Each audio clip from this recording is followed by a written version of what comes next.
С нежностью друг к другу и рука об руку супруги заходят в зал бракосочетаний, как и 55 лет назад, когда они впервые скрепили подписями свой союз. Говорят, секрет крепкого и счастливого брака – взаимоуважение. Мы клянемся поддерживать друг у друга верность, соблюдать ее, относительно уважительно друг к другу. Вот этот постулат, он, будем говорить, через всю нашу жизнь проходит. Надо слушать и слышать. Это два разных момента. Поженились, когда обоим было по 22 года. Он курсант военного училища, она студентка Казанского педагогического института. Познакомились на свадьбе общих друзей. Тогда влюбленный Саша танцевал только с Наташей. Это как говорится, флюиды. Увидел человека, и от него флюиды на тебя пошли. И что-то зацепило внутри. И это уже является... Ну не скажи, молодой, красивый, статный. Он меня приглашает танцевать.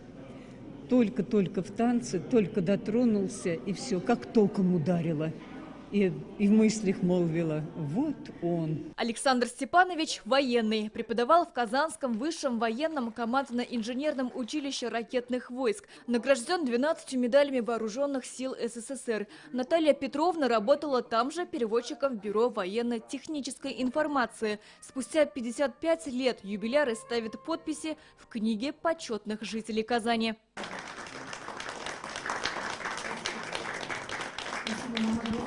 Вместе супруги вырастили 2 дочерей, у них 4 внуков и 2 правнуков.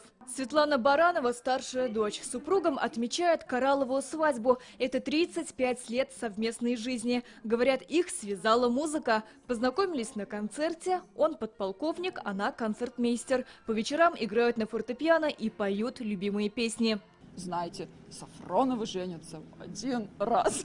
Сафроновы выходят замуж и женятся 1 раз и на всю жизнь. Младшая дочь Маргарита Филатова-Сафронова вместе с мужем Владимиром собираются отметить Бериловую свадьбу. Вместе они 23 года. Были и взлеты, и падения. Главное, не копить обиды и обсуждать проблемы. Поделиться, рассказать, как минимум, зная, что тебя точно выслушают. Выслушают без критики. И потом действительно можно вместе с разных сторон посмотреть и найти какое-то оптимальное решение. Конечно. Договориться. А чтобы договориться, нужно разговаривать. Я был принят в семью, и мы всегда собирались всей большой, тогда еще небольшой, наша семья с тех пор почти в 2 раза выросла. И всегда мы чувствовали себя уютно, спокойно, и всегда могли получить добрый совет. Мария Солдаткина – внучка юбиляров. Вместе с супругом Игорем по жизни шагают 10 лет. Примером отношений стали бабушка с дедушкой. Для нас, для нашей семьи особенно ценно это то, что вы носители традиций нашей семьи. То, что мы все вместе отмечаем какие-то совместные события, праздники.